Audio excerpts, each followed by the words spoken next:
Abstract noun is the next type of noun. It means it includes all the things which are not tangible and have no physical existence. Instead, they represent concepts or ideas. Courage is an abstract noun, something that cannot be seen and it can be just felt. Courage, we have never seen courage. We have never touched courage. So this is called an abstract noun. Bravery cannot be seen. We can see a brave person, but we cannot see the bravery. So this is an abstract. Happiness, we can see a happy man, but we cannot see his happiness. So happiness is an abstract noun. Dream, belief, faith, idea, depression, loyalty, poverty, intelligence, freedom, commitment, trust, sadness, all these words are abstract noun, and there are so many other examples of the abstract noun. There are so many things that we cannot see, that we cannot touch, that have no physical existence, but yet we call them nouns. So what are those nouns called? They are called abstract nouns. Countable noun is the next type of noun. What are the countable noun? A very simple and clear thing. Things that we can count are called countable noun, and the things that we cannot count by numbers, they are called uncountable noun. Example, she has three dogs. Three dogs, we can count the dogs, so they are called countable. I own a house.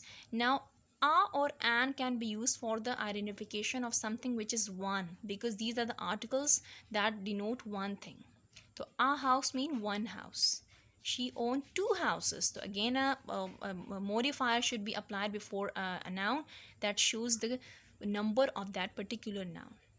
I would like two books, please. Two books. Books is again noun. Two shows the number. How many friends do you have? Friends is again a countable noun because we can count them 1, 2, 3, and 4. What are the uncountable nouns that we cannot count with numbers? They usually do not have plural form. Usually they do not have plural form. For suppose tea is uncountable coffee. We don't say teas or coffees. They're always in a singular form. We don't say waters. We don't say sugars. We don't say ears, rice, honey. So these all are the uncountable noun, dear students, because we cannot count them. But we apart from, like as I've told you before, dear students, that these nouns are not in a plural form, and as for the countable noun, we were using a modifier a or an. So with these uncountable noun, we also use some words like some, little, much. For suppose there is little milk in the cup, there is so much water in the jar. um, would you like to have some tea or coffee? There is 1 kg rice in the bag. Fine. Or enough honey is produced in the factory.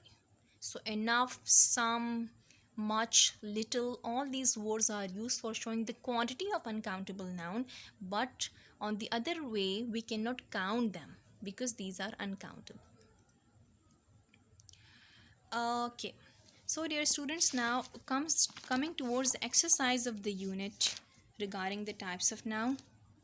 We have the very first exercise, grammar exercise on page number 9. Dear students, this work will be, you have to make sentences on the English B notebook. This will be your work, singular and plural noun. Okay, this would be your English B work, and meaningful sentences should be made. There should be no passive voice in your sentence, remember one thing, and no proverbs kind of sentences should be made by you, and there must be quality sentence. As you are in class 8, so there must be quality sentences made by you. Fine. Okay. Here the first exercise, change the following sentences from singular to plural or from plural to singular.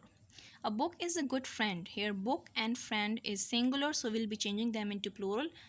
Books, are will be removed because are denotes one, and is used for the singular noun, so we'll be omitting this one as well. So we would say books are good friends. A small car is a great vehicle. Car is a noun, vehicle is a noun, so R will be removed because R denotes one. Small cars are great vehicles. Are the students in the classroom? Students in the classroom both are in the plural form, so we'll be changing them into singular, and this verb will also be changed because R denotes as R is used as a helping verb for the number of people, for the number of things. So is the student in the classroom?